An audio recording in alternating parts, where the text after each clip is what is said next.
उत्तर प्रदेश में पहली बार बहन कुमारी मायावती के शासन में देश में पहली बार, प्रदेशों में सभी प्रदेशों में पहली बार जितने काम बहुजन समाज पार्टी ने किए हैं सबके लिए, मतलब सिर्फ SC ST OBC के लिए नहीं, सर्व समाज के लिए जो हित के लिए काम किए हैं, ऐसा किसी मुख्यमंत्री ने आज तक नहीं किया है। देश के आज़ाद होने से लेके अब तक किसी प्रदेश में अगर मुस्लिम समाज के लिए काम किए हैं तो वो सिर्फ और सिर्फ बहन जी ने किए हैं, BSP की सरकार ने किए हैं। बहन जी हमेशा मजबूत थी, मजबूत हैं, मजबूत रहेंगी। सबसे बड़ा इस देश में अगर कोई नाटककार हुआ है तो वो मोहनदास करमचंद गांधी हुआ है, जिसने नाटक कर करके बहुजन समाज का बहुत बड़ा नुकसान किया है। नुकसान क्या मैं कहूँगा, सत्यानाश किया है। ये जितने भी पार्टियां हैं, चाहे अखिलेश हैं, चाहे BJP कांग्रेस हैं, सब आजकल फ्री का इन्होंने कर दिया। Free laptop, free cycle, free बिजली, फ्री पानी। तो इनके बाप की तो है नहीं बिजली पानी, किसी सरकार के बाप की तो है नहीं। पैसे से बनती है बिजली, सरकार फ्री में ये कब तक देंगे? सरकारें दिवालिया हो जाएंगी। तो ये जो फ्री की राजनीति है, इनको भिखारी बना रहे हैं ये देश के लोगों को।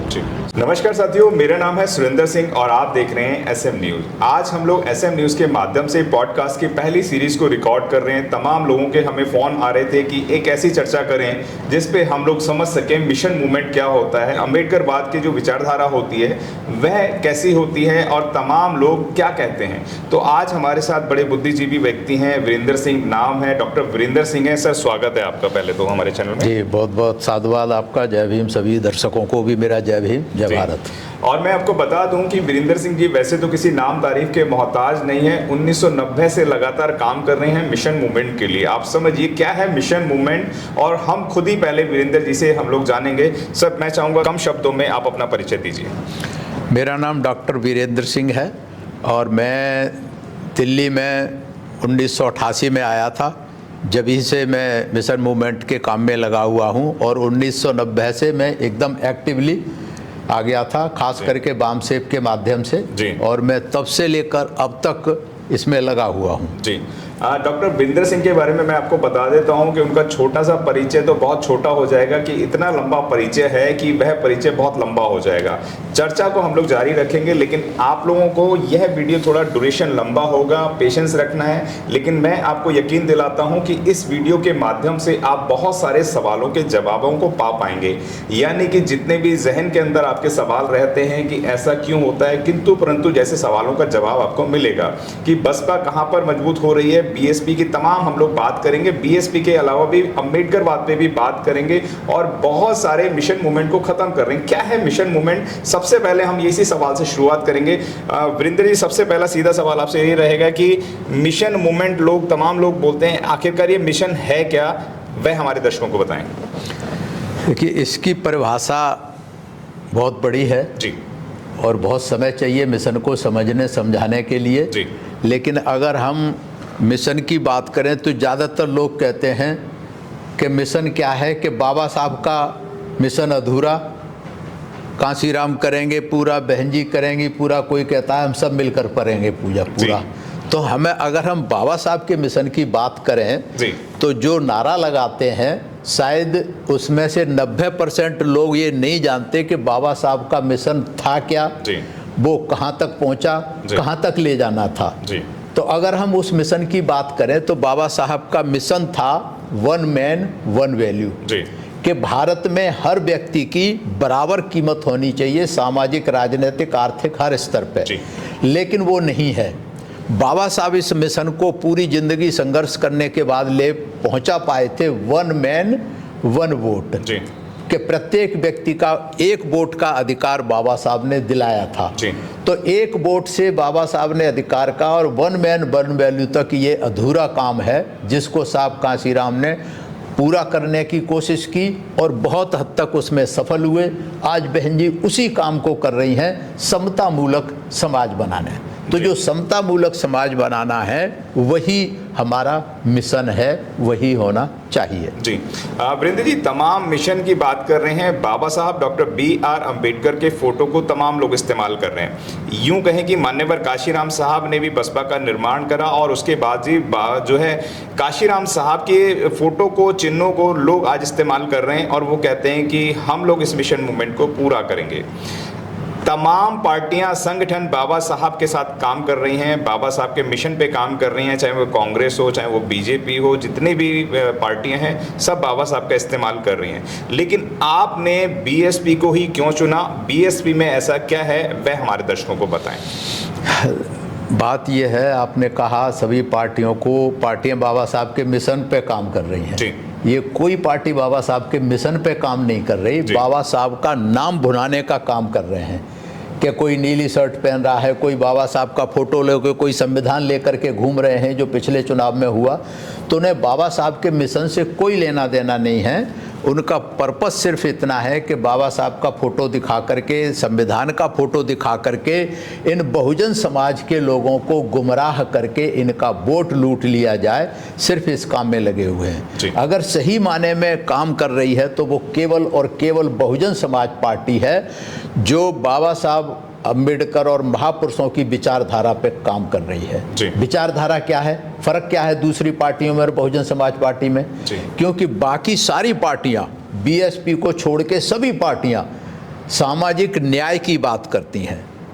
सामाजिक न्याय, और सामाजिक न्याय पिछले 78 सालों से ये नारा देते आ रहे हैं। सामाजिक न्याय के नाम पे तमाम सारे अन्याय, अत्याचार, अन्याय बहुजन समाज के लोगों पे होते हैं। लेकिन बहुजन समाज पार्टी एक ऐसी पार्टी है जो सामाजिक परिवर्तन की बात करती है। सामाजिक परिवर्तन किसका? जिसको साहब कांशीराम कहा करते थे कि ये गैर बराबरी की व्यवस्था, इस गैर बराबरी की व्यवस्था को साहब कांशीराम ने बराबरी की व्यवस्था बनाने के लिए काम किया था, जिसको कहते हैं समतामूलक समाज, वन मैन वन वैल्यू।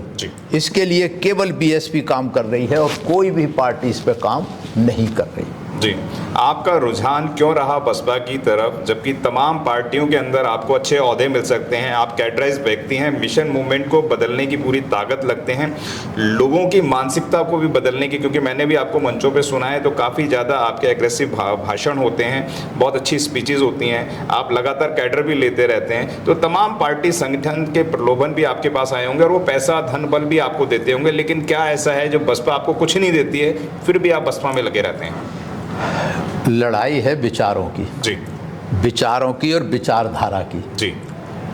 जितनी पार्टियां हैं, जैसा अभी मैंने बताया कि उनकी विचारधारा बहुजन समाज के खिलाफ है, मानवता के खिलाफ है, मान सम्मान स्वाभिमान के खिलाफ है। तो अगर हमें मान सम्मान स्वाभिमान चाहिए तो किसी दूसरी पार्टी में नहीं मिल सकता, वो सिर्फ और सिर्फ बहुजन समाज पार्टी में मिलता है। क्योंकि बहुजन समाज पार्टी समतामूलक समाज की स्थापना के लिए समता, स्वतंत्रता, बंधुत्व जो कॉन्स्टिट्यूशन में प्रावधान बाबा साहब ने किए हैं वो कॉन्स्टिट्यूशन को लागू करना चाहती है। बाकी कोई भी पार्टी इस पर बात नहीं करती। तो ये विचारधारा की लड़ाई है और ये विचारधारा बहुजन समाज पार्टी की कोई अभी नई नहीं आई, ये तथागत बुद्ध से लेकर के चली आ रही। बुद्ध और महापुरुष कबीर, रविदास, तमाम सारे, ज्योतिबा फुले, साहू जी महाराज, इतने सारे महापुरुषों की बहुत लंबी लिस्ट है। उस विचारधारा की लेकर चल रही है बहुजन समाज पार्टी। इसलिए मैं बहुजन समाज पार्टी के साथ हूँ। जब से मैंने इन महापुरुषों का इतिहास पढ़ा है, पहले तो मुझे भी नहीं मालूम था, जब साहब कांशीराम ने बाम से बनाई, सारा इतिहास निकाल के लाए, हमने उसको जाना, तब हमने समझा कि ये हमारी नैतिक जिम्मेदारी है कि जिन महापुरुषों के संघर्ष के कारण हम पढ़ लिख करके हमें पद, पैसा, प्रतिष्ठा मिला है, ये टाई लगा के हम बैठे हुए हैं, सूट पहन के, ये सब महापुरुषों की देन है। तो उसके लिए हमें पे बैक करना चाहिए। पैसा तो बहुत कमा लेंगे, जहाँ वो कहते हैं ना सम्मान और पैसा और सम्मान दोनों साथ साथ नहीं चल सकते, सब स्वाभिमान।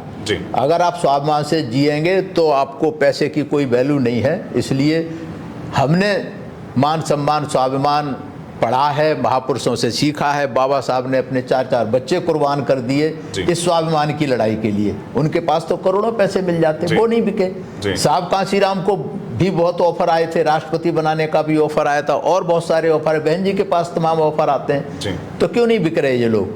क्योंकि उन्होंने मान सम्मान स्वाभिमान को समझा है, उसकी कीमत को समझा है।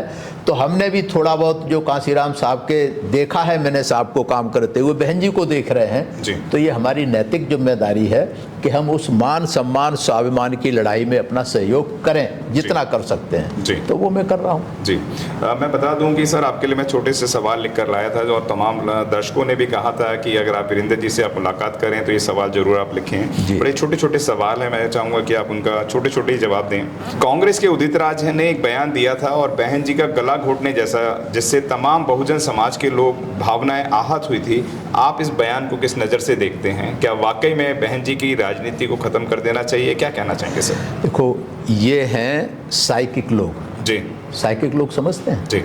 साइकिक हैं, इनको दिमाग की बीमारी है और इनको अपनी काउंसलिंग करानी चाहिए, साइकोलॉजिस्ट को दिखाना चाहिए जी। तो ये जब आदमी का दिमाग सनक जाता है तो फिर ऐसे उल्टी सीधी बातें करता है, हमें इनका कोई संज्ञान नहीं लेना चाहिए। एक आपने नारा सुना होगा कि हाथी चलता है बाजार, कुत्ते भौंकते हजार जी। तो हाथी तो चलता आया है, चलता जाएगा, कुत्ते शुरू से भौंकते रहे हैं, आगे भी भौंकते रहेंगे। तो हमें इन कुत्ते ऐसे लोगों के भौंकने वालों की परवाह नहीं करनी चाहिए जी। अखिलेश यादव का एक बयान आया है और वह कहते हैं कि हम हिंदू हैं और वह अपने आप को पीडीए का नेता भी बताते हैं, लेकिन जब वह मुख्यमंत्री पद से हटे थे तो उत्तर प्रदेश के मुख्यमंत्री आदित्य योगी नाथ जी ने उनके ऑफिस और बंगले को धुलवाया था और उन्हें शूद्र कहकर उनके ऑफिस को पवित्र भी करवाया था। क्या कहना चाहेंगे इस दोहरी राजनीति को आप किस नज़र से देखते हैं? सही बात है आपकी। पहले तो वो यादव बिरादरी के हैं तो सोचते हैं यादव ही सबसे ज़्यादा दबंग और वो होते हैं लठबाज जी, वही सबसे ज़्यादा अत्याचार करते रहे हैं। लेकिन उनको जब बंगला उनका धुलवाया गया तब उनको पता लगा कि भाई वो भी शूद्र हैं। लेकिन थोड़े बहुत दिन याद रही उनको वो बात, अब भूल गए। अब फिर उसी व्यवस्था में जा कर के पहुँच गए, उसी व्यवस्था का पोषण करने में लगे हुए हैं जी।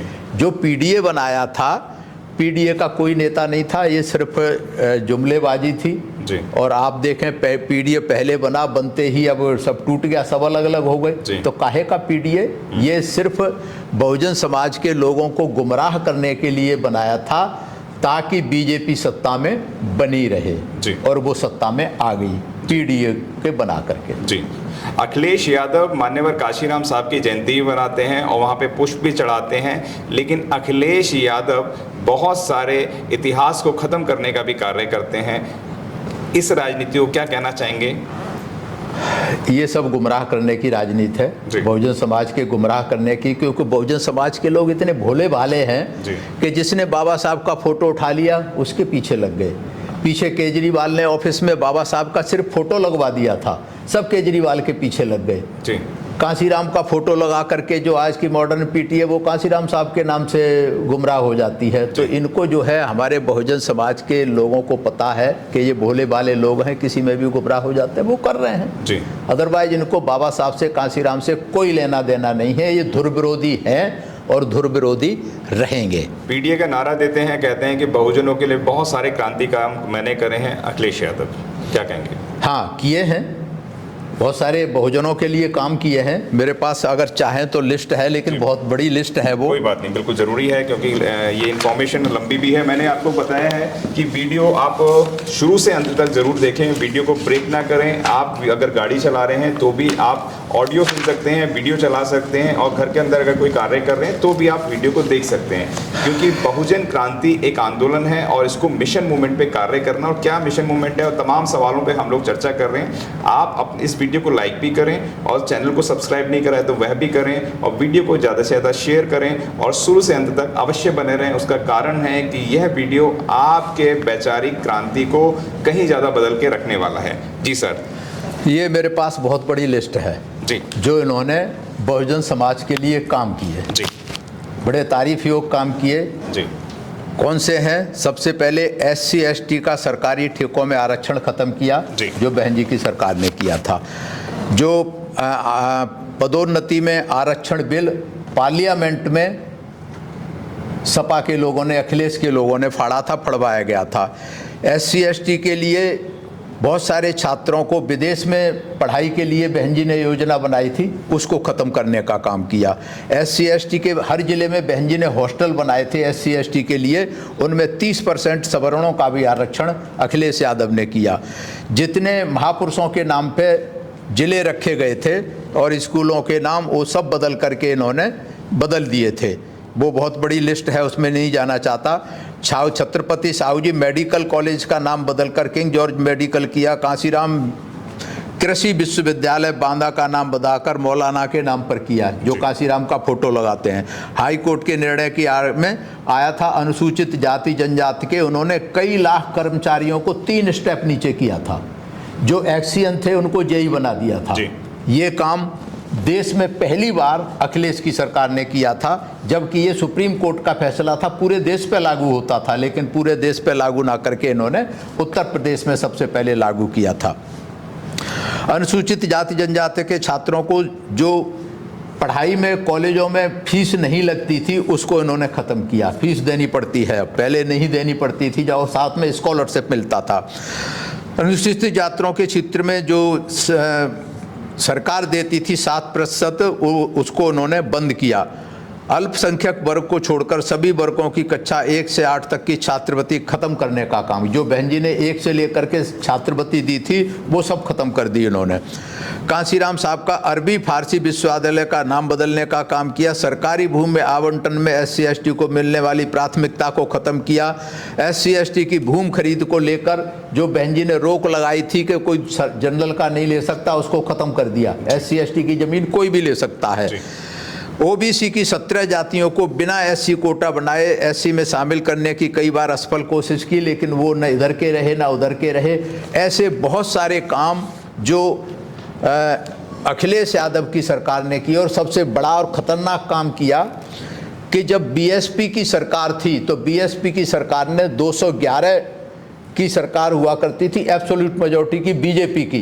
BSP ने उस एब्सोल्यूट की 211 MLA को लेकर के 47 पे लाके खड़ा कर दिया था 2012 में।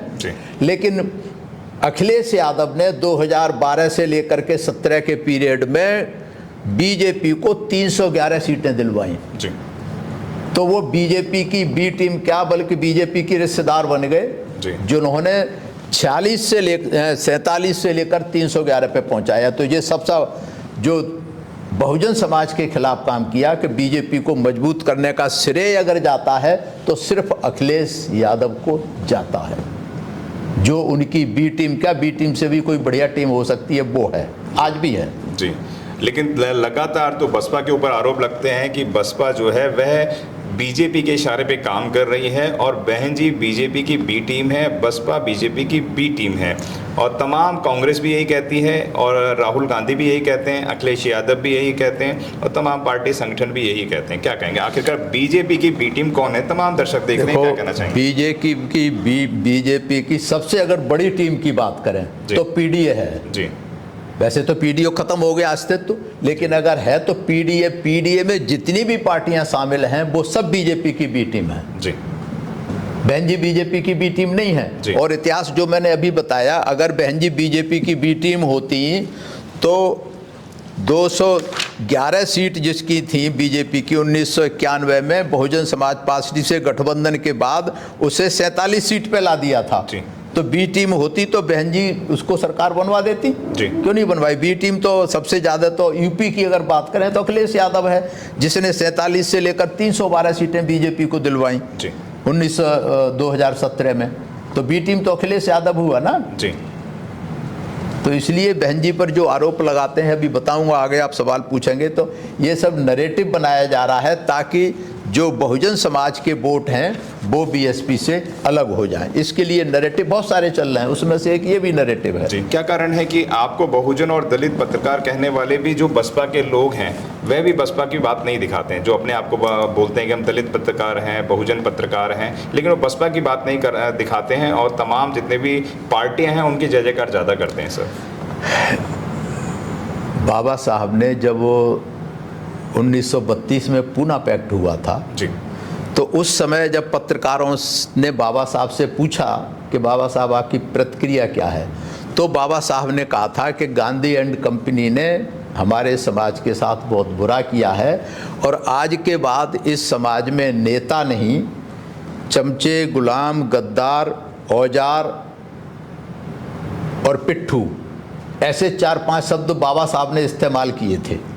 और तब से लेकर आज तक, चाहे तो राजनीति में है, चाहे समाज में है, चाहे पत्रकार हैं, ये सब उसी कैटेगरी में आते हैं। कैटेगरी आप खुद सुन सकते हैं, 5 में से कौन सी कैटेगरी के हैं जी। जितने बहुजन पत्रकार हैं, मेरे ख्याल से आप जैसे 1 आध 2 4 को छोड़ करके बाकी सब जो है नैरेटिव बीएसपी के अगेंस्ट बनाने का काम करते हैं। उससे चाहे बीजेपी को फायदा हो, चाहे कांग्रेस को हो, चाहे अखिलेश हो, सब यही कर रहे हैं। आप देख लें, अगर नामों की लिस्ट है तो आप एक एक गिन करके देख सकते हैं कि कौन किसके लिए काम कर रहा है जी। तो ये सब बिकाऊ हैं और इनकी कीमत भी कुछ नहीं है। जो मुझे पता लगा है, एक बार मैंने किसी से पूछा था, आप जैसे जानकार व्यक्ति से, जो टीवी डिबेट्स में आते हैं जी, मेन स्ट्रीम मीडिया में जी, उन्हें एक छांट के लाया जाता है बहुजन समाज के चिंतक के नाम पे जो बीएसपी के अगेंस्ट बोले, और बीएसपी के अगेंस्ट बोलने वालों को सिर्फ 5,000 रुपये एक डिबेट के मिलते हैं। 5,000 में कुछ भी कहलवा लो।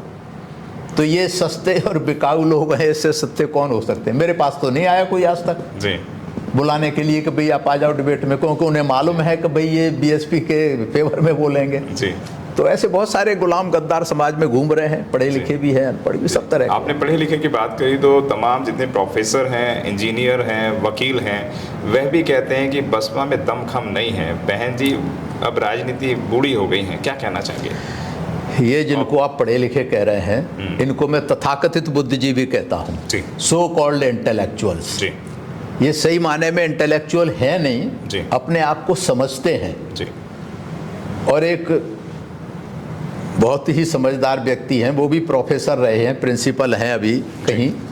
उन्होंने एक बार मुझे ऐसे डिस्कशन में बताया, हालांकि ये हो सकता है किसी को पसंद भी नहीं आए, लेकिन मैं उस बात से सहमत हूँ कि जितने प्रोफेसर हैं, कुछ एक्सेप्शंस को छोड़ करके जी, क्या कहने चाहिए कि इनका बुद्धि विवेक सही दिशा में, खास करके सामाजिक परिप्रेक्ष्य में, राजनीतिक परिप्रेक्ष्य में काम नहीं करता है।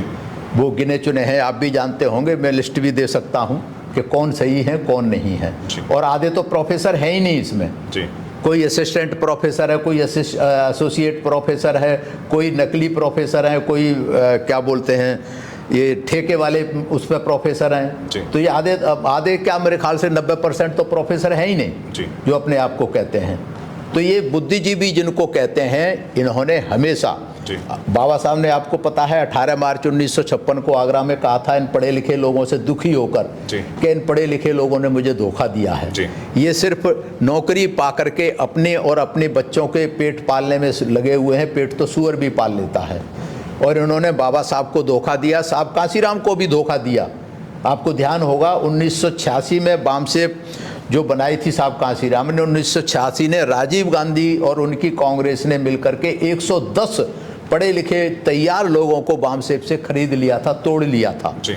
तो कांसीराम साहब को भी धोखा दिया इन्होंने, आज बहन जी को धोखा दे रहे हैं। तो इनकी फितरत रही है कि इनकी एक बहुत बड़ी कमजोरी है कि ये सही समय पे सही नेता की पहचान नहीं कर पाते जी।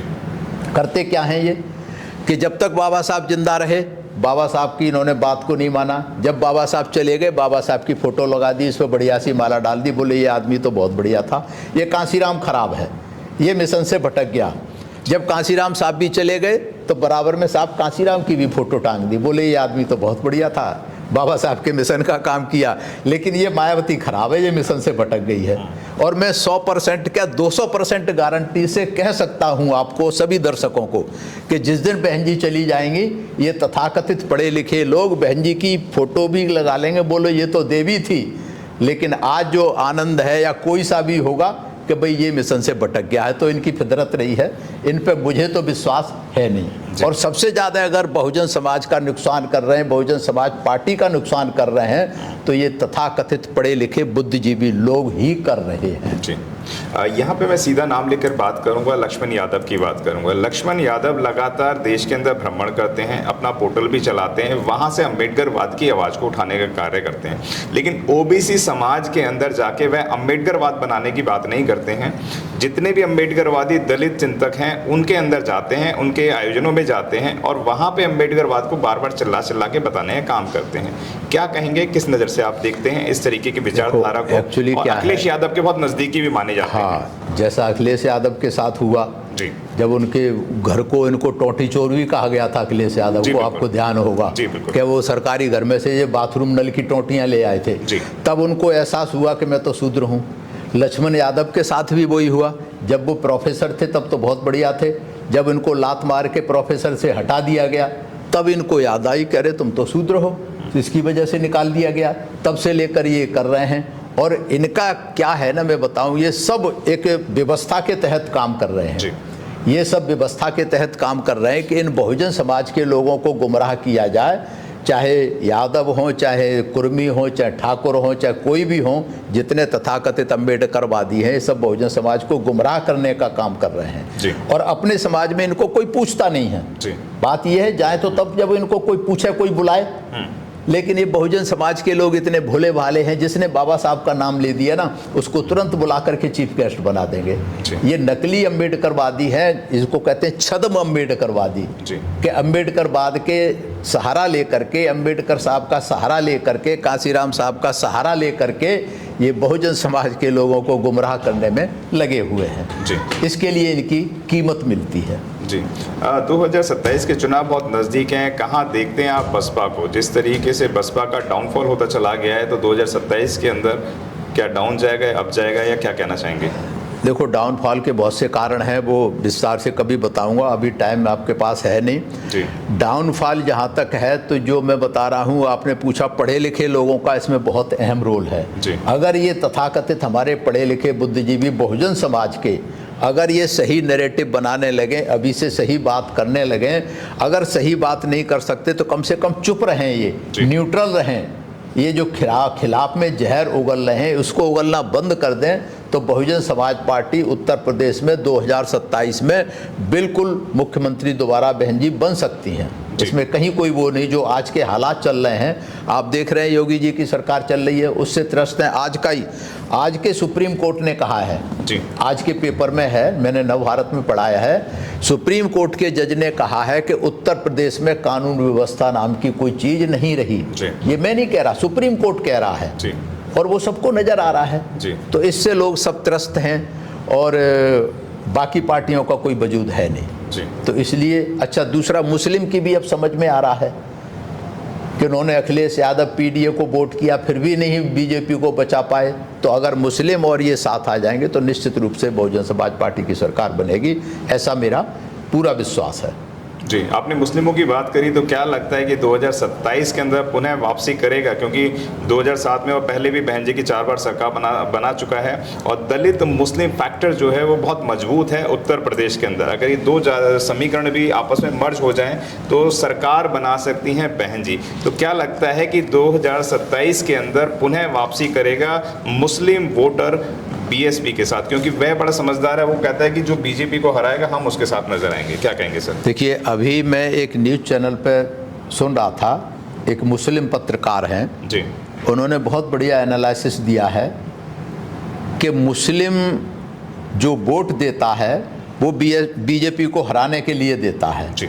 और जब से बीजेपी को हराने के लिए मुस्लिम वोट दे रहा है, बीजेपी उतनी ही मेजॉरिटी के साथ, उतनी ताकत के साथ बढ़ती जा रही है जी। ये मैं नहीं कह रहा, पिछले 15 साल का इतिहास देख लें आप जी। इस बार उन्होंने पीडीओ को लेकर के, इसमें इस बार बहुजन समाज के लोग SC ST के भी शामिल हुए, वो आरक्षण का लेकर के, और वो संविधान की कॉपी लेके, बाबा साहब का फोटो लेकर के पीडीए वाले घूमे सर पे रख के ये गुमराह हो गए कि बीजेपी को रोकना है, बीजेपी को हराना है, और बीजेपी को नहीं हरा पाए। ये अब सबकी समझ में आ गया है, मुस्लिम समाज की समझ में आ गया है।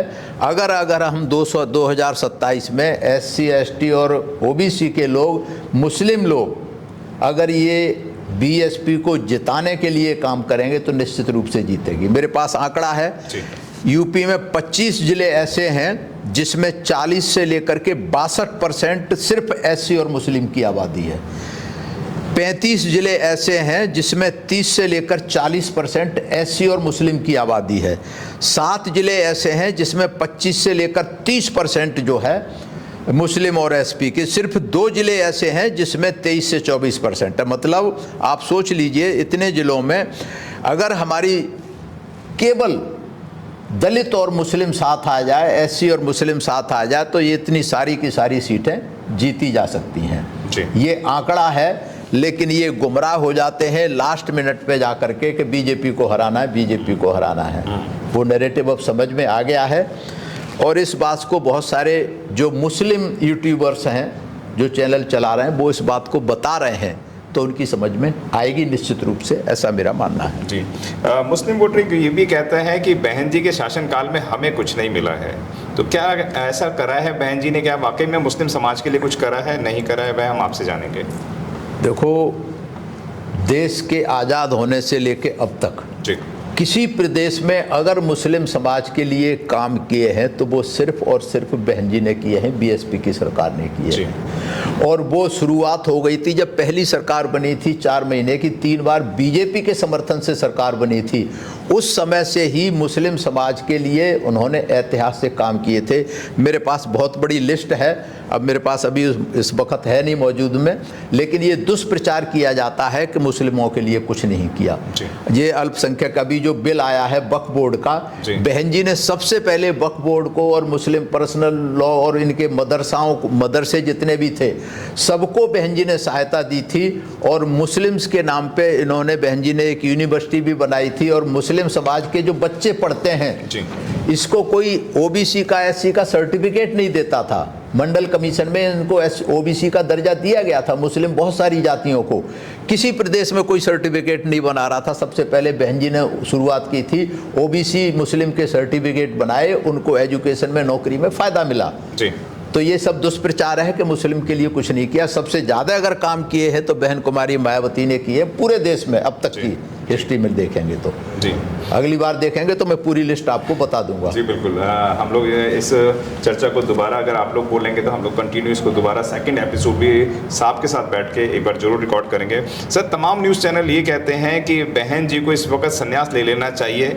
लेकिन बहन जी संन्यास लेने की जगह ये कहती हैं मेरी सांस में सांस जब तक है, मतलब मैं अंतिम सांस तक बहुजन समाज के मिशन मूवमेंट के लिए कार्य करूंगी। और तमाम बड़े बड़े चैनल ये कहते हैं कि अब वो कार्य करने के में सक्षम नहीं है। क्या कहेंगे सर? बहुत बढ़िया सवाल है आपका। जी, मतलब जो दूसरे नेता हैं जी, दूसरी पार्टियों में जो नेता हैं जी, उनकी उम्र बहन जी से बहुत ज़्यादा है, उनके लिए तो कोई कुछ नहीं कहता जी। मोदी की भी शायद ज़्यादा होगी, मोदी के मंत्रिमंडल में कांग्रेस की सोनिया गांधी की भी ज़्यादा होगी, और जितने नेता हैं मेरे ख्याल से ममता की भी ज़्यादा होगी। जितने नेता हैं उसमें बहुतों की उम्र बहन जी से बहुत ज़्यादा है। बहन जी तो अभी मेरे ख्याल से सिर्फ 67-68 साल की हुई हैं, 90 साल के नेता काम कर रहे हैं, उनसे कोई कुछ नहीं कहता कि भाई उन्हें संन्यास ले लेना चाहिए। तो ये सब नैरेटिव बनाया जाता है, ऐसा कुछ नहीं है। बहन जी हमेशा मजबूत थी, मजबूत हैं, मजबूत रहेंगे, हर तरीके से मजबूत हैं, फिजिकली मजबूत हैं, मेंटली मजबूत हैं। उन्हें कोई आज की तारीख में भी हरा नहीं सकता, डरा नहीं सकता, धमका नहीं सकता। जी, आप खुद एक अच्छे वक्ता हैं, लेकिन बीएसपी के अंदर वक्ताओं को मीडिया के सामने रूबरू होने की इजाज़त नहीं होती है। अधिकांश ऐसा देखने में आया है कि जिससे अच्छे कार्यकर्ता मनोबल गिरता है। क्या कहना चाहेंगे सर? देखो, इसके लिए बाबा साहब ने सारी ज़िंदगी कहा जी कि ये मीडिया हमारा नहीं है, इस पर हमें विश्वास नहीं करना चाहिए जी। साहब कांसीराम ज़िंदगी भर यही कहते रहे कि ये मनुवादी मीडिया है, इस पे हमें विश्वास नहीं करना चाहिए। अगर हमारे लोगों का कोई स्टेटमेंट आता है उसको तोड़ मड़ोड़ के पेश करते हैं हमेशा से। तो ऐसे लोगों को इसीलिए नहीं जाते क्योंकि उनको उल्टे सीधे सवाल पूछते हैं, और गलती से कोई थोड़ा इधर उधर हो गया उसको फिर ये तोड़ मरोड़ के पेश करते हैं। बहन जी के बहुत सारे जो होती थी उसको भी तोड़ मड़ोड़ के पेश करते थे। इसलिए आपने देखा होगा बहन जी अब लिख करके पढ़ती हैं, लिख के पढ़ती हैं, लिख के कॉपी देती हैं उनकी, ताकि बाद में ये ना कहें कि बहन जी ने ऐसे नहीं ऐसे किया था, उसका दुष्प्रचार ना करें। तो इसलिए हमेशा आप जब से इतिहास उठा के देखेंगे मीडिया ने हमेशा अगेंस्ट में काम किया है, बीएसपी के भी अगेंस्ट में काम किया है, लेकिन नेगेटिव दुष्प्रचार जो किया है बीएसपी को उससे फायदा मिला है, बीएसपी यहाँ तक पहुँची है। तो हमें मीडिया पे भरोसा कभी नहीं रहा और आज भी नहीं है। आज जितने आप चैनल अखबार वाले जितने भी हैं वो सब बीएसपी के अगेंस्ट में नैरेटिव बनाने का काम करते हैं। तो इसलिए हमें ऐसे लोगों पर विश्वास नहीं करना चाहिए। बहन जी कभी किसी के घर नहीं जाती है, ना खाना खाने ना फोटो खिंचवाने, लेकिन कांग्रेस हमेशा दलितों के घर जाती है, दलितों के अपने घर में बुलाती है, उनका मान सम्मान करते हैं। राहुल गांधी कहीं भी नाई की दुकान पे बैठ जाते हैं, बार सैलून पर, वहाँ पर शेविंग बनवाते हैं। तो ज़मीनी स्तर जो है राहुल गांधी का मजबूत है, युवा नेता हैं। क्या कहेंगे सर आप इसको? आपने एक शब्द सुना होगा, नाटकबाज। जी। तो ये कांग्रेस की खानदानी वो चली आ रही है। सबसे बड़ा इस देश में अगर कोई नाटककार हुआ है तो वो मोहनदास करमचंद गांधी हुआ है, जिसने नाटक कर करके बहुजन समाज का बहुत बड़ा नुकसान किया है। नुकसान क्या, मैं कहूँगा सत्यानाश किया है मोहनदास करमचंद गांधी ने। तो ये सब इनके चेले चपाटे हैं, ये नाटक करते रहे हैं, नाटक करेंगे। आपने ये भी सुना होगा कि ये जाते तो हैं इनके दलितों के घर में, लेकिन वहाँ खाना होटल से आता है, खाना उनका नहीं खाते। कारपेट अपनी साथ ले जाते हैं बिछाने के लिए, उस कारपेट पे वहाँ का आप बैठा, आप वो खाना बनाएंगे, खाना खाने के बाद वो कारपेट भी उठा के ले आते हैं इनके चपाटे। ये भी नहीं कभी कारपेट ही कम से कम उससे दे आए। तो ये सब नाटकबाज है, नाटकों की मंडली है ये। सर क्या कहना चाहेंगे? कांग्रेस का अधिकांश एक बयान आता है जितनी भी नौकरियां या जितनी भी तरक्की हुई है वह कांग्रेस के शासनकाल में हुई है, क्योंकि उन्होंने आरक्षण को अच्छे से लागू किया है। क्या कहना चाहेंगे? ये देखो सरासर दुष्प्रचार है, सरासर झूठ है। मैंने नौकरी की है, मैंने कांग्रेस के शासन में ही नौकरी शुरू की थी, और ये सिर्फ दुष्प्रचार है। आज तक देश को आज़ाद हुए मेरे ख्याल से 78 साल से ज़्यादा हो गए, आज तक कहीं भी कोटा पूरा नहीं हुआ। कहीं भी अगर कोटा पूरा हुआ है तो फोर्थ क्लास में भी जो सफाई कर्मचारी हैं उसमें कोटा पूरा हुआ है। और क्लास 1 सर्विस में तो जब से देश आज़ाद हुआ है तब से उठा के देख लें कि इन बहुजन समाज के SC ST के कितने सेक्रेटरी बने। मेरे ख्याल से 2-4 बने हैं, गिनती में है अब तक। तो ये कांग्रेस ने इतना बड़ा नुकसान किया है कि कांग्रेस ने कभी भी आरक्षण पूरा जो करना चाहिए था क्लास 1 सर्विस में वो कभी नहीं किया है। और हमेशा जितने भी ये आप देखेंगे बहुत सारे 4-5 OM आए थे, ऑफिस मैनुअल वो बोलते हैं, मेमोरेंडम, जिससे आरक्षण को लगभग ख़त्म कर दिया था। प्रमोशन में आरक्षण को ख़त्म, बैकलॉग ख़त्म, और बहुत सारे ऐसे किए थे। वो सब कांग्रेस ने किए थे, कांग्रेस के राज में हुए थे। और कांग्रेस की सरकारें पूरे देश में और प्रदेशों में सबसे ज़्यादा रही हैं। तो कोटा क्यों नहीं पूरा किया? कोटा पूरा कर सकते थे लेकिन नहीं किया। तो ये सिर्फ दुष्प्रचार किया जाता है और कुछ नहीं है इसके अलावा इसमें। सर क्या कहना चाहेंगे कि बहन जी जो है वो गठबंधन नहीं करती हैं, जबकि बीजेपी ने बहुत ज़्यादा पार्टियों से गठबंधन कर रखे हैं, सभी के साथ गठबंधन करती हैं, और बहन जी किसी के साथ गठबंधन नहीं करती हैं। क्या लगता है कि बिना गठबंधन के सरकार बन सकती है बसपा की? भाई बिना गठबंधन के तो 2007 में बनी थी, एब्सोल्यूट मेजॉरिटी की सरकार बनी थी। तो अब क्यों नहीं बन सकती? और जिसे ये गठबंधन कह रहे हैं, चाहे तो बीजेपी के हैं चाहे कांग्रेस के हैं, ये सब ठगबंधन है। आप बीजेपी में देखेंगे मेरे ख्याल से 30 से ज़्यादा पार्टियां हैं। बाकी पार्टियों को, नेताओं को क्या दिया इन्होंने? एक मंत्री बना दिया, और मंत्री भी फर्जी मंत्री, जिसको एक लाल बत्ती की गाड़ी दे दी, एक बंगला दे दिया, और 4 जो है ऑफिस के लिए काम दे दी, बाकी कुछ नहीं दिया। तो ये सब ठगबंधन है। और वो ठगबंधन है इनके वोटों को लूटने के लिए। एक चेहरा दिखाते हैं टीवी पे, जब चुनाव आएगा तो किसी को मंत्री बना दिया, किसी को वो बना दिया। इनके वोटों को, SC ST OBC को वोटों को लूटने के लिए ये सब ठगबंधन की राजनीति है, जिस पे बहुजन समाज पार्टी विश्वास नहीं करती। और सबसे बड़ा कारण है कि बहुजन समाज पार्टी का वोट ट्रांसफरेबल है। बहन जी के कहने पर वोट कहीं भी ट्रांसफ़र, जहां बहन जी कहेंगी पूरा वोट ईमानदारी से ट्रांसफ़र होता है, जबकि बाकी जो पार्टियां हैं उनका वोट ट्रांसफ़र बीएसपी को नहीं होता। अगर गठबंधन होता है तो उनका वोट दूसरी पार्टियों में चला जाता है, बीएसपी का भी नुकसान होता है इससे, और ये कई बार प्रैक्टिकल करके देख लिया है। तो अब गठबंधन करने का कोई फ़ायदा नहीं है, इसलिए नहीं करते। अपने दम पे सरकार बनाएंगे, बनाई है और फिर बनाएंगे। तमाम पार्टियां बहुत सारे वादे करती हैं, जैसे अखिलेश यादव ने लैपटॉप दिया तो उनकी सरकार बन गई, साइकिल दी उन्होंने, बेटियों को नई नई योजनाएं देते हैं, लेकिन बसपा कहती है कि हमारा कोई मैनिफेस्टो नहीं है, हम सिर्फ संविधान के अंदर जो लिखा है वह देंगे। ये क्या है, किस तरीके से लोग जीत पाएंगे आप? देखिए, बस बहुजन समाज पार्टी का जो मैनिफेस्टो है वो है सामाजिक परिवर्तन और आर्थिक मुक्ति। जी। सामाजिक परिवर्तन और आर्थिक मुक्ति के सामाजिक रूप से, आर्थिक रूप से इनको इतना मजबूत बना दो बहुजन समाज के लोगों को कि इन्हें मांगने की जरूरत ना पड़े। जी। ये जितने भी पार्टियां हैं, चाहे अखिलेश हैं, चाहे बीजेपी, कांग्रेस हैं, सब आजकल फ्री का इन्होंने कर दिया। Free laptop, free cycle, free बिजली, फ्री पानी। जी। तो इनके बाप की तो है नहीं। बिजली पानी किसी सरकार के बाप की तो है नहीं। जी। पैसे से बनती है बिजली। सरकार फ्री में ये कब तक देंगे? सरकारें दिवालिया हो जाएंगी। तो ये जो फ्री की राजनीति है, इनको भिखारी बना रहे हैं ये देश के लोगों को। सारी पार्टियां फ्री बिजली और 5 किलो राशन देकर के भिखारी बनाने का काम कर रहे हैं। तो बहुजन समाज पार्टी कहती है कि हम रोटी नहीं, हम रोजी रोटी देंगे। जी। ये लोग रोटी देने का काम कर रहे हैं कि 5 किलो अनाज दे दिया, वो नमक फ्री दे दिया, तेल फ्री दे दिया। बहन जी कहती हैं कि हम इनको काम देंगे, रोजी रोटी देंगे, ताकि ये मान सम्मान स्वाभिमान के साथ अपना कमाएं, अपना खाएं, ये भिखारी ना बने। तो ये बहुत बड़ा फर्क है, ये लोगों की समझ में नहीं आ रहा। मैं सोचता हूँ आपके चैनल के माध्यम से हो सकता है बहुजन समाज के लोगों को कुछ मान सम्मान, कुछ समझ आए कि हमें भिखारी नहीं, साहब कांशीराम कहते थे, हमें मांगने वाला नहीं, हमें देने वाला चाहिए। ये बहुजन समाज पार्टी का मैनिफेस्टो है जो साहब कांशीराम ने नारा दिया कि मांगने वाले नहीं, हमें जो है देने वाले बनना है। तो बहन जी हमारा यही कर रही हैं कि देने वाला बनाना चाहती हैं, और किया उन्होंने। मान सम्मान स्वाभिमान की लगातार बीजेपी कार्य कर रही है। वह 5-5 किलो राशन भी देती है, तेल भी दे रही है, सबके बिटियाओं के अकाउंट में पैसा भी आ रहा है, और देश एक विकास की डोर पे चल रहा है। लोग तो ये भी कहते हैं कि युगों युगों में ऐसा प्रधानमंत्री आता है, और वो प्रधानमंत्री नहीं, ऐसी साक्षात नारायण के अवतार हैं। क्या कहेंगे सर?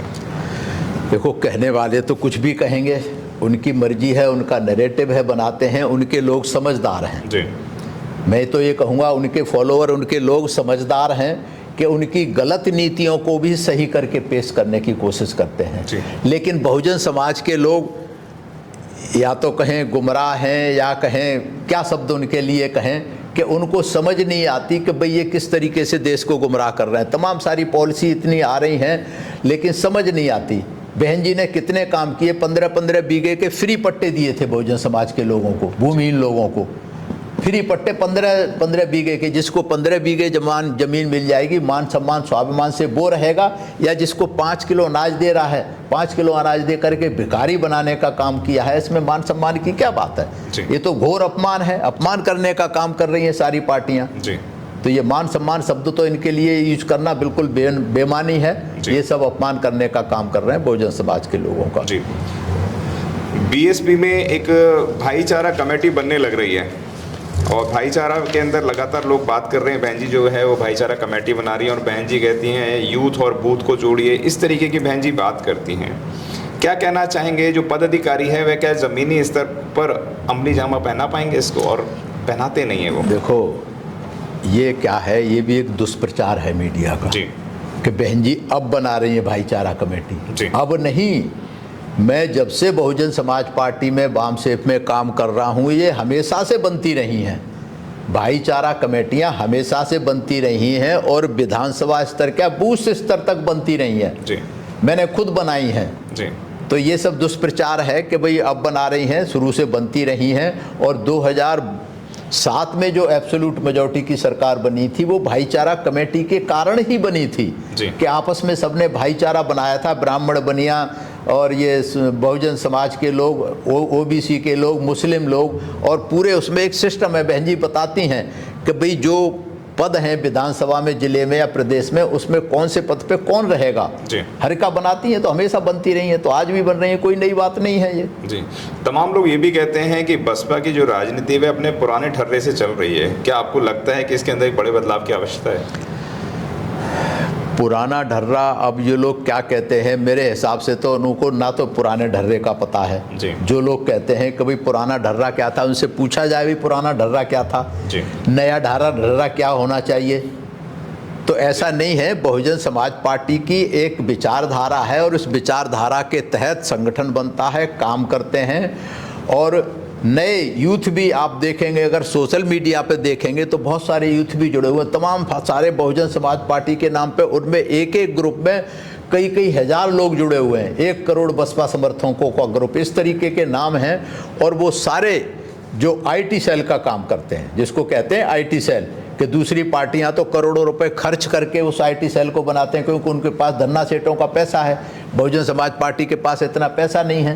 तो बहुजन समाज के जो जागरूक लोग हैं, जो यूथ लोग हैं, वो मेरे ख्याल से उनकी आईटी सेल से बढ़कर के हमारे बहुजन समाज पार्टी के लिए काम कर रहे हैं। और आप देखेंगे अगर सोशल मीडिया पे बहुत सारे ग्रुप हैं जिसमें करोड़ों लोग एक एक ग्रुप में जुड़े हुए हैं और वो काम कर रहे हैं जी।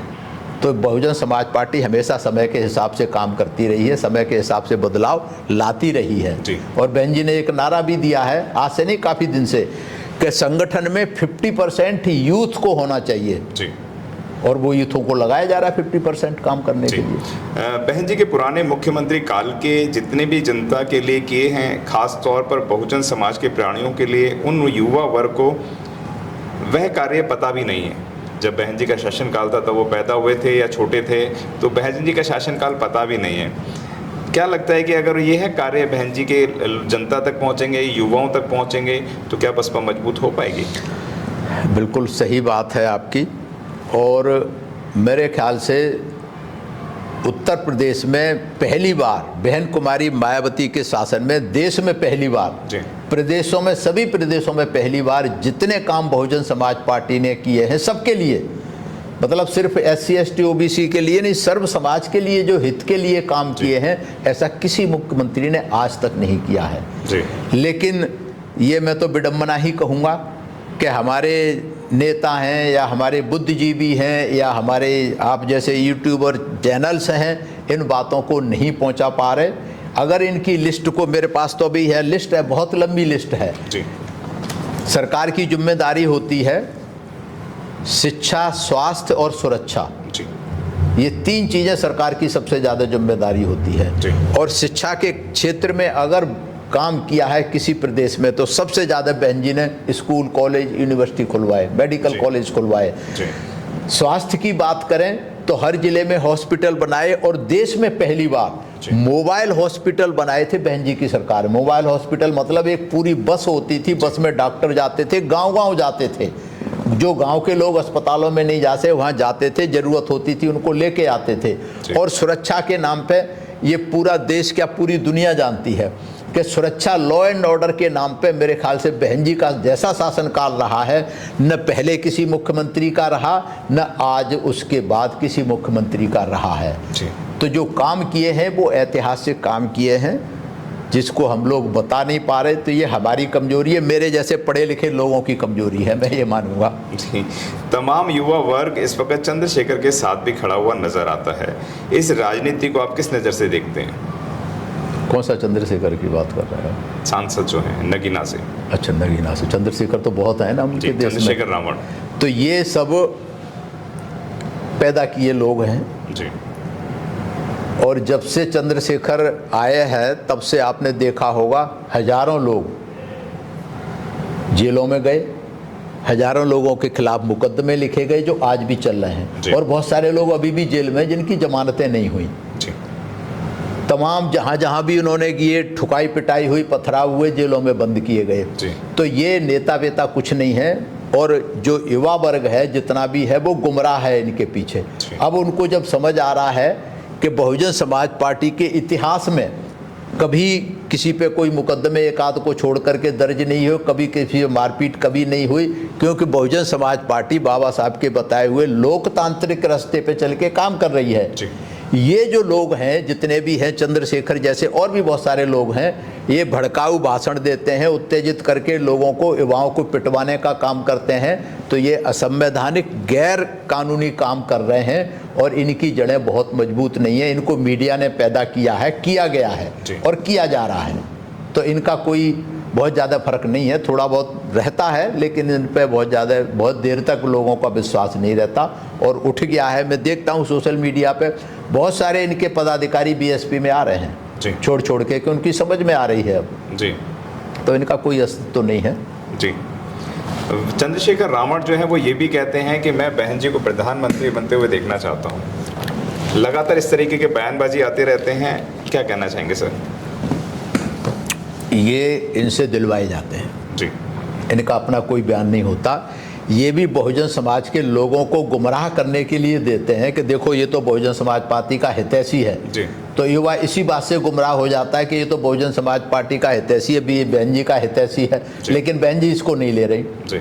अभी एक नैरेटिव चलाया गया, आपने देखा होगा, किसी बड़े मीडिया चैनल ने वहाँ बिठा करके फ़ोन करवाया चंद्रशेखर से बहन जी से बात करने के लिए, और ये कहा गया कि अभी बहन जी बिजी है, अभी बात नहीं कर सकती जी। ये नैरेटिव देखा होगा।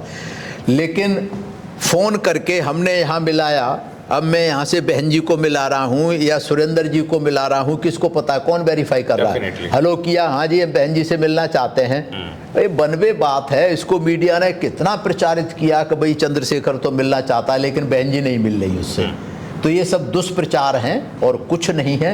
इनकी बातों पे हमें विश्वास नहीं करना चाहिए और बहुजन समाज नहीं कर रहा है इनकी बातों पे विश्वास। जी, कहते हैं आप भी कई बार अपने स्टेटमेंट में कहते हैं कि बहुजन समाज बड़ा भोला भाला समाज है, तो ये भोला भाला समाज सत्ता तक कैसे पहुंचेगा, क्या कहना चाहेंगे? सत्ता तक अब इसमें कोई उसकी बात नहीं है आशंका की। ये भोले भाले समाज ने बहन जी को 4 बार मुख्यमंत्री बनाया है, चौथी बार तो एब्सोल्यूट मेजॉरिटी की सरकार इस भोले भाले समाज ने बनाई थी। और आज भी मैं बता रहा हूँ, मैं बहुत सारी रैलियों में गया हूँ, आप भी गए हैं, आप वहाँ देखेंगे तो 90% लोग ये भोला भाला समाज होता है, नंगे पैर होती हैं, महिलाएं आती हैं, बच्चों को गोद में लेके आती हैं। उनसे जब हम सवाल पूछते हैं कि भाई आपने बीजेपी ने आपको 5 किलो राशन दिया, उसको वोट देना चाहिए, तो वो सब जो है बहन जी के समर्थन में सब उनको डिस्कार्ड करती हैं। और आप ज़्यादा उनसे कुछ पूछो तो लड़ने के लिए तैयार हो जाते हैं, बोले आप जो है इनके दलाल मालूम पड़ते हैं।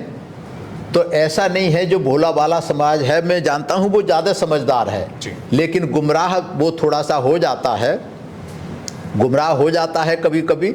गुमराह करने वाले भी हमारे ही लोग हैं, जो तथाकथित बुद्धिजीवी लोग हैं, ये उनको गुमराह करने का काम करते हैं। और अगर ये थोड़ा सा ठीक से काम करने लग जाएं या ये तटस्थ रहें, न्यूट्रल रहें, पढ़े लिखे लोग नैरेटिव खिलाफ में ना फैलाएं, तो आज भी बहुजन समाज पार्टी 2027 में निश्चित रूप से बहुजन समाज पार्टी की सरकार बन सकती है। वीरेंद्र जी, तमाम पार्टी संगठनों के अंदर दलित समाज के लोग भी होते हैं, लेकिन उनको दलित समाज की पार्टी नहीं कहा जाता है। लेकिन बहुजन समाज पार्टी के अंदर तमाम समुदाय के लोग भी हैं, यानी ब्राह्मण, वर्मा, शर्मा, सब लोग हैं, लेकिन इसको दलितों की पार्टी कहा जाता है। क्या कहेंगे आप? ये सब नैरेटिव बनाए जाते हैं जी, ये नैरेटिव बनाए जाते हैं कि ये दलितों का नेता है और वो जो है देश का नेता है। तो ये सब नैरेटिव बनाए जाते हैं ताकि दूसरे लोग, खास करके जो तथाकथित सवर्ण लोग हैं, वो गुमराह ना हो कि भाई दलित के नाम पर ठीक है ये दलितों की पार्टी, दलित वोट दें, मैं क्यों वोट दूं। तो उन वोटों को गुमराह करने के लिए ऐसा किया जाता है। अदरवाइज तो आप देखें बहुजन समाज पार्टी में सभी समाज के नेता हैं और सभी समाज को इज्जत भी दी जाती है। उनको जो बहुजन समाज पार्टी ने नारा दिया, जिसकी जितनी संख्या बारी उसकी उतनी हिस्सेदारी दी है। लेकिन दूसरी पार्टियां जो हिस्सेदारी देती हैं, तथाकथित जिनको दलित कहते हैं, मुझे इस शब्द से भी नफरत है दलित से, इनको सिर्फ दलित और पददलित बना के रखते हैं। हमने सुना है कि जो मंत्री भी है आज की सरकार में, वो मंत्री की हिम्मत नहीं है कि गृह मंत्री और प्रधानमंत्री के आगे कुर्सी पे बैठ जाए, उनके खड़े रहते हैं वहाँ जा कर के। तो ऐसे भागीदारी या ऐसे करने का क्या फ़ायदा। लेकिन बात यह है उनका कोई कसूर नहीं है, गुलाम तो गुलाम है। इस देश का जो प्रथम नागरिक रहे हैं, पीछे उनका नाम नहीं लेना चाहता, अभी भी हैं, वो पूरी तरह से गुलाम रहे हैं। मंदिर में गए, राष्ट्रपति बनने के बाद मंदिर में धक्के लगाए गए, फिर भी कुछ नहीं किया, दोबारा फिर गए परिवार के साथ, परिवार को भी धक्के लगाए गए मंदिर में। तो ये सब गुलाम लोग हैं, इन्हें अपने मान सम्मान स्वाभिमान का एहसास नहीं है, इसीलिए दूसरी पार्टियों में गुलामी कर रहे हैं। खास करके जो हमारे एमएलए एमपी हजारों की तादाद में सब मिलाए जाए, ये पार्लियामेंट या विधानसभा में कभी मुंह नहीं खोलते। गांधी के 3 बंदर हैं, बहरे, अंधे और गूंगे। तो ये गांधी के बंदर हैं, इनको अपने मान सम्मान स्वाभिमान का एहसास नहीं है। एक कहावत कहते हैं गुलाम के लिए कि गुलाम को हलवा पूड़ी खिलाए जाओ और उसमें 50 जूते रोज लगाए जाओ, उसे जूतों पे कोई फर्क नहीं पड़ जाएगा, हलवा पूड़ी खा करके वो खुश रहेगा जूते खा के। तो इन गुलामों से हमें कोई उम्मीद नहीं करनी चाहिए। वीरेंद्र जी के लिए मुझे एक शेर यहाँ पर याद आ रहा है कि मैं निकला था अकेला, लोग जुड़ते गए और कारवा बन गया है। कारवा ऐसा बन गया, मैं आपको बता दूं, सोशल मीडिया के माध्यम से पता चल रहा है, कुछ हमारे सूत्रों से पता चल रहा है कि वीरेंद्र सिंह जी एक इंटरनली काम करने लग रहे हैं। और वो कार्य कितना बताएंगे वह हम इनसे जानेंगे। सर, आपके बारे में सोशल मीडिया पे पता चल रहा है हमें, जो हमारे सूत्र हैं उनसे, कि आप बिना किसी बसपा के पूछे आप कैडर लेने लग रहे हैं। यानी कि आप गांव-गांव जा रहे हैं, शहर शहर जा रहे हैं, तमाम कई प्रदेशों में भी जाकर बसपा को मजबूत करने के लिए लोगों को मिशन मूवमेंट बता रहे हैं। क्या तमाम बुद्धिजीवी लोगों को यही करना चाहिए या क्या करना चाहिए? कोई परमिशन ली आपने इस तरीके के कैडर लेने के लिए, वह हमारे दर्शकों को बताएं।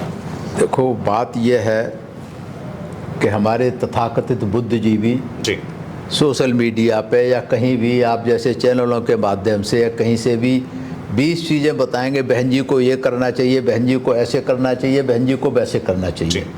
सब काम बहन जी को करना चाहिए, तो मुझे क्या करना चाहिए? कोई कहता है कि मुझे क्या करना चाहिए पार्टी के लिए?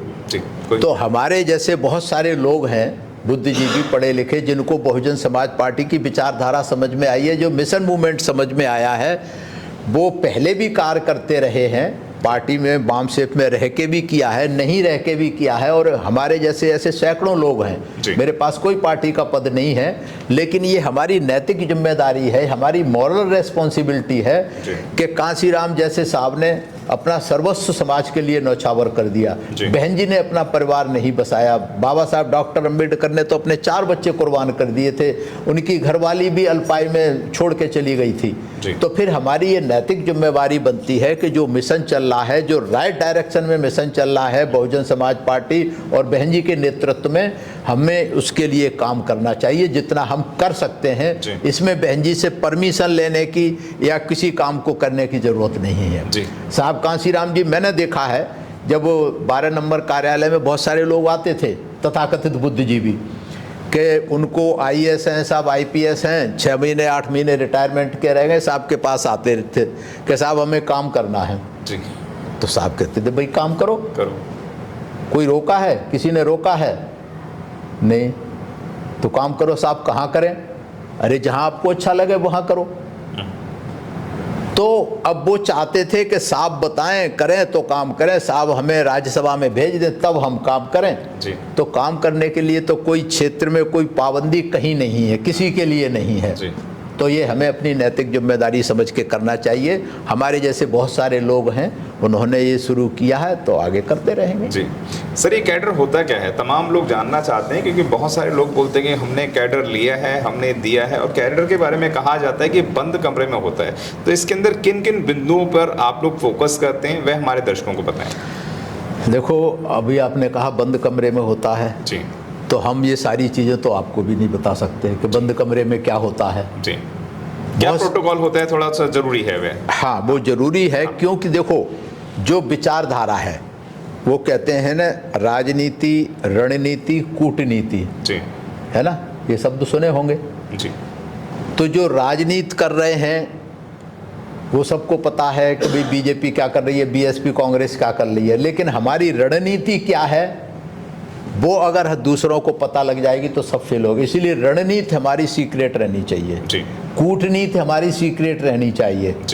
तो जो हम कैडर देते हैं उसमें रणनीति और कूटनीति समझने का, समझाने का काम करते हैं कि हमें कैसे काम करना है ग्राउंड लेवल पे। वो समझते हैं, और समझ के जो एक बार कैडर से जो जुड़ जाता है उसे कोई पार्टी, कोई भी संगठन खरीद नहीं सकता।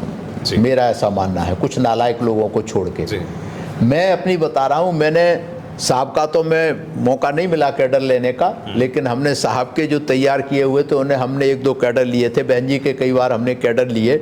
अगर हमने कैडर नहीं लिया होता तो मैं भी कहीं बिक गया होता जी। मैं भी पता नहीं किसी एसराम बेसराम और ये जो तमाम सारे लोग हैं उनके साथ में भी कहीं चला गया होता जी। मैं आज अगर बहुजन समाज पार्टी और वाम सेप में काम कर रहा हूं तो सिर्फ इसलिए काम कर रहा हूं कि मैंने कैडर लिए हैं। मेरी समझ में आ गया है कि क्या करना है, क्यों करना है, कैसे करना है। इन 3 शब्दों को समझ आते हैं कैडर में कि क्या करना है, क्यों करना है और कैसे करना है जी। जिसकी ये 3 शब्द समझ में आ गए वो फिर बहुजन समाज पार्टी से जुड़ेगा, मिशन से जुड़ जाएगा जी। और जो कैडराइज्ड मिशन है वो वन वे मिशन है जी। कि जिसको कैडर के माध्यम से मिशन समझ में आ गया वो एंटर तो कर सकता है उसमें, लेकिन फिर वापस नहीं आ सकता जी। खूब कोशिश कर लें उसके घर वाले, जिसको कहते हैं क्रैक हो गया। ये कैडर लेने के बाद आदमी क्रैक हो जाता है। क्रैक की परिभाषा है C मीन्स क्रेडिबिलिटी, रेस्पॉन्सिबिलिटी और बहुत सारे इसके वर्ड हैं कि वो बन जाता है तो फिर वो वापस नहीं आ सकता। जिंदगी भर वो काम करेगा ही करेगा और राइट डायरेक्शन में काम करेगा। मेन चीज ये है। कैडर के अंदर कोई आप शॉक वगैरह देते हैं या कोई ट्रीटमेंट करते हैं या कुछ खाने पीने में मिलाते हैं, क्या करते हैं ऐसा? नहीं, विचारधारा की लड़ाई विचारों की है जी। जिसकी विचार अगर समझ में आ जाएगा, वो साहब ने बाबा साहब के 3 मूल मंत्र हैं, एजुकेट, एजिटेट, ऑर्गेनाइज जी। ठीक है ना? तो आप एजुकेट कर देंगे। एजुकेट मतलब ये BA MA PhD नहीं जी। आप सोशल मूवमेंट को अगर एजुकेट कर देंगे तो बंदा एजिटेट हो जाएगा जी। और जो एजिटेट हो जाएगा वो फिर ऑर्गेनाइज करेगा, जिंदगी भर बैठ नहीं सकता जी। और ये लंबा इतिहास है, गौतम बुद्ध से लेकर के बहन जी तक और हमारे आप तक कि गौतम बुद्ध एजिटेट हुए,